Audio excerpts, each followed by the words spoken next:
नमस्कार। आज मैं औशान माता की बहुत ही सुंदर सी कथा लेकर के आई हूँ। तो कथा सुनने से पहले अगर आप चैनल पर नए हैं तो हमारे इस चैनल को सब्सक्राइब करें। कथा सुनने के बाद हमारी इस वीडियो को लाइक करें, शेयर करें और कमेंट्स में जय औशान माता लिखना ना भूलें। माता रानी आपके सभी कष्टों को हर लें, इसी सद्भावना के साथ कथा सुनते हैं। एक लकड़हारा था। वो लकड़ी काट कर अपने परिवार का भरण पोषण करता था, मगर उतना पैसा नहीं हो पाता था कि उसका घर खर्च अच्छे से चल सके। तो उसकी पत्नी ने कहा कि चलो शहर में बस जाते हैं। तो लकड़हारे ने कहा कि वो बात तो ठीक है, मगर मुझे दूसरा कोई काम करना नहीं आता। मैं शहर में जा कर के क्या करूँगा? मैं तो लकड़हारा हूँ, मुझे तो लकड़ी काटने का ही काम आता है, मैं तो यही करूँगा। और इतना कह करके वो लकड़ी काटने चला गया। लकड़ी काट करके जब वो लौटा तो अपने गांव में बेचने के लिए निकला। सारा दिन बेचता रहा, सुबह से दोपहर हो गई, उसकी लकड़ी किसी ने नहीं खरीदी। थक हार कर उसने देखा कि पास में एक औशान माता का मंदिर है। तो सोचा चलो माता से विनती करें कि माँ कुछ तो कृपा करो, आज मेरे बच्चों को भोजन कैसे मिलेगा। यही सोच करके वो मंदिर की तरफ जा रहा था। तब जब मंदिर के पास पहुंचा तो मंदिर के पुजारी ने उससे रोक लिया और बोले कि हे लकड़हारे, ये लकड़ी का गट्ठर तुम कितने में दे रहे हो? लकड़हारा प्रसन्न हुआ और उसने कहा, पुजारी जी 20 रुपए का गट्ठर है। तो पुजारी जी ने कहा, नहीं भाई नहीं, 20 रुपए तो मैं नहीं दे सकता। अगर इस गट्ठर को 7 रुपए में दोगे तो मैं ज़रूर ले लूँगा। लकड़हारे ने कहा, नहीं पुजारी जी, इतने में कुछ नहीं होगा, मैं 20 रुपए का ही दूंगा। पुजारी जी ने कहा, मैंने कह दिया 7 रुपए में देना है तो दो, नहीं तो कोई बात नहीं। लकड़हारे ने सोचा दोपहर हो गई है, कुछ देर में शाम हो जाएगी, बच्चों का क्या होगा, भूखे ही रह जाएंगे, मैं भी बहुत भूखा हूँ। उसने कहा, पंडित जी चलिए ले लीजिए 7 रुपए में, मुझे भी पैसे की बहुत ज़रूरत है, मुझे भी बच्चों के लिए अपने लिए भोजन का इंतज़ाम करना है। तो पुजारी जी ने कहा कि लो 7 रुपए और तुम भोजन मेरे साथ कर लो। तो उसने कहा, अरे पुजारी जी, मैं आपके साथ भोजन करूँगा तो आपका भोजन कम पड़ेगा। तो पुजारी जी ने कहा, नहीं नहीं, मैं रोज़ 15-20 लोगों को भोजन करा कर ही भोजन करता हूँ, इसलिए चलो तुम भी कर लो।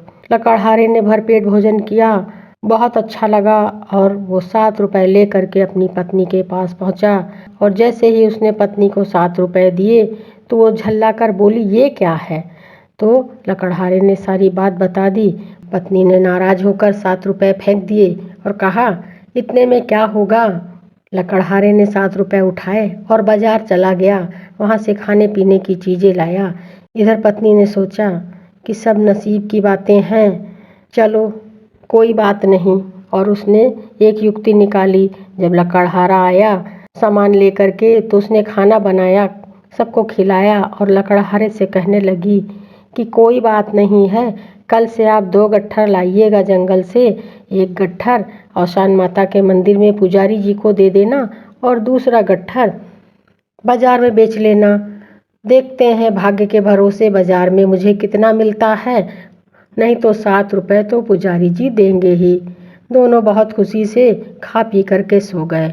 दूसरे दिन लकड़हारा 2 गट्ठर लेकर के आया और एक गट्ठर पुजारी जी को दिया।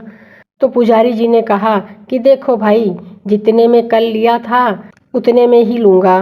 लकड़हारे ने कहा, कुछ दाम बढ़ा दें तो अच्छा है, नहीं तो ले लीजिए 7 रुपए में। तो पुजारी जी ने कहा, मैं तो 7 रुपया दूंगा और भरपेट भोजन कराऊंगा। लकड़हारा मान गया, 7 रुपए ले लिए और भरपेट भोजन किया और जय औशान माता की कहा कि हे माँ, जैसी आपकी मर्जी। इतना कह करके चल दिया बाजार में उसने बाजार गया। बाजार में उसकी लकड़ियाँ 20 रुपए में बिक गईं। अब तो बहुत प्रसन्न था कि 7 रुपए पुजारी जी देते हैं, बाजार में टाइम लगता है, मगर लकड़ियाँ 20 रुपए में बिक जाती हैं, घर चलेगा अच्छे से। यही सोच करके वो रोज़ मंदिर के पुजारी को 7 रुपए में लकड़ी का गट्ठर देता और दूसरा गट्ठर बाजार में बेच देता।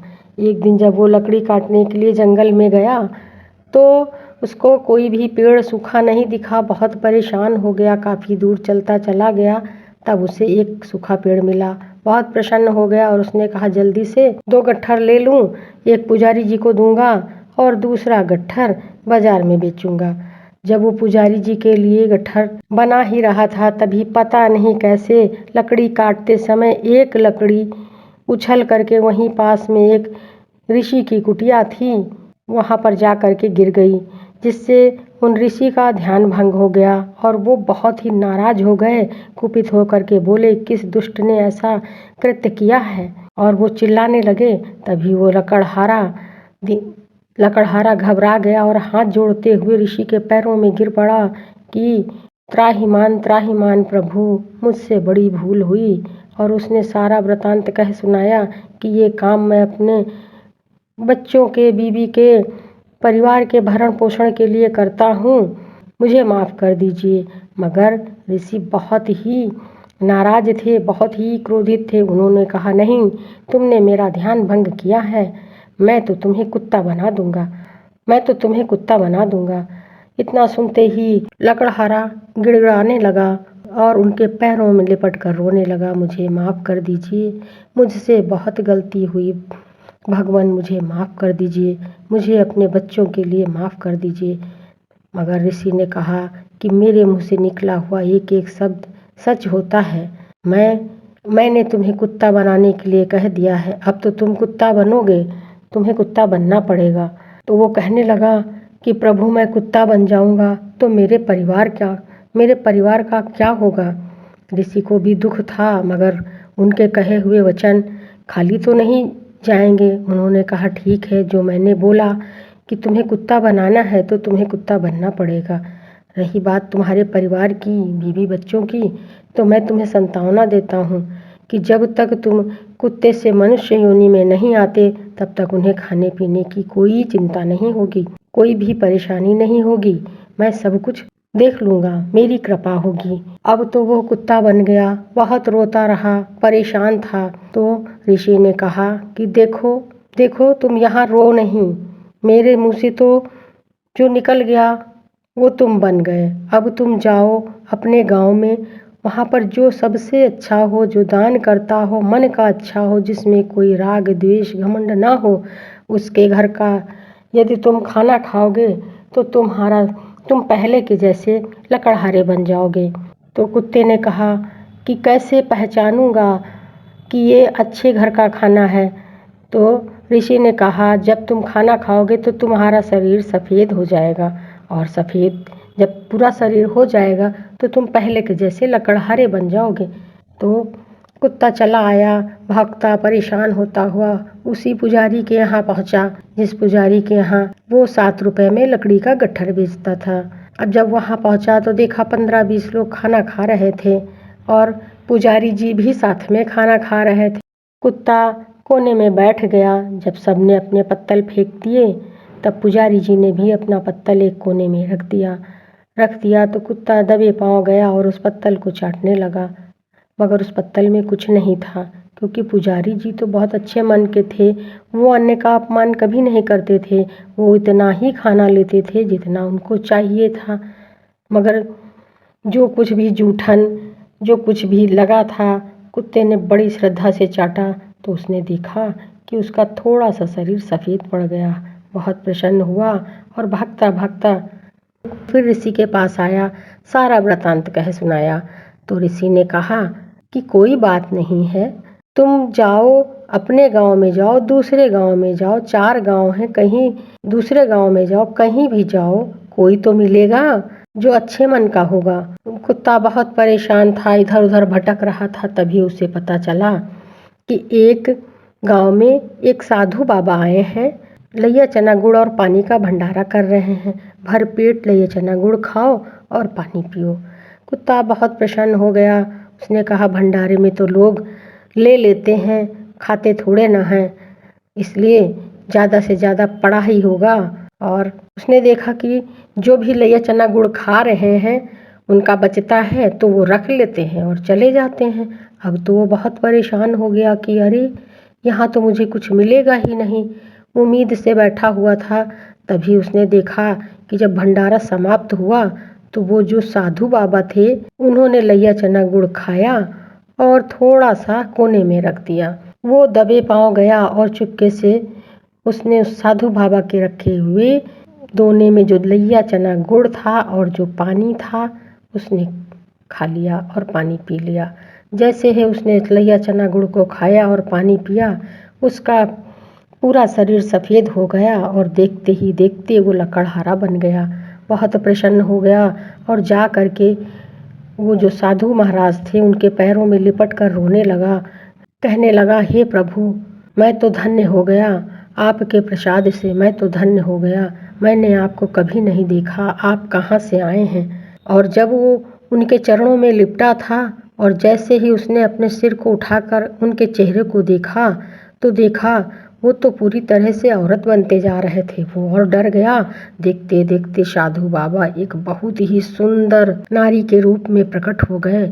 अब तो वो भागा और डर के मारे उसने सोचा कि यहाँ पर ये साधु बाबा नहीं हैं, कोई देवी माता हैं, कोई दिव्य शक्ति हैं, कहीं ये मुझे दोबारा कोई श्राप ना दे दें। तभी जो वो नारी बन चुकी थी, दिव्य शक्ति थी, उन्होंने आवाज़ दिया कि रुको वत्स, कहाँ भाग रहे हो और कितना भागोगे, क्यों भाग रहे हो? मैंने तुम्हारे दिन सुधारने के लिए तो ये रूप रखा है। उस तुरंत पलटा और कहने लगा, हे माँ, आप कौन हैं? तो उन्होंने कहा, मैं ही तो हूँ औशान माता। मेरे यहाँ ही तो तुम 7 रुपए का गट्ठर देते थे। बताओ, इतने गरीब होने के बावजूद भी इतना बड़ा दिल रखते हो। यहाँ इतने लोग हैं जिनके पास कितना होता है, फिर भी वो इतना बड़ा समझौता नहीं करते। तुम तो मेहनती हो, कितनी मेहनत से लकड़ी काट के 2 गट्ठर लाते थे और 1 गट्ठर बाजार में बेचते थे, जो मेरी कृपा से 20 रुपए का बिक जाता था तुम्हारी इच्छानुसार, और दूसरा तुम्हारी इच्छानुसार 7 रुपए का बिकता था। मैं तुमसे बहुत प्रसन्न हूँ। मैं तुम्हें वरदान देती हूँ कि तुम्हारा घर धन और धान्य से भर जाएगा। इतना कह करके वो लकड़हारा माता की जय जयकार करने लगा कि हे देवी माँ, आप धन्य हैं, आप दयालु हैं, आप कृपालु हैं। और औशान माता की जयकारे लगाने लगा। औशान माता अंतर ध्यान हो गई। जब वो अपने घर पहुंचा तो उसका घर धन और धान्य से भरपूर था। सभी लोग कहने लगे कि भाई, ऐसा क्या हुआ जो तुम्हारे पास सब कुछ हो गया? अब तो वो औशान माता की पूजा करता था। हर बृहस्पतिवार को उनके यहाँ पूजा होती थी और औशान माता के मंदिर में वो साफ सफाई का काम करता। धीरे धीरे उसका बड़ा यश होने लगा, बड़ा नाम होने लगा कि ये जो करोड़पति है, इतना पैसे वाला है, ये एक लकड़हारा था। इस पर औशान माता की कृपा हुई है। धीरे धीरे ये बात राजा के पास पहुंची। राजा भी औशान माता की पूजा करवाने लगे।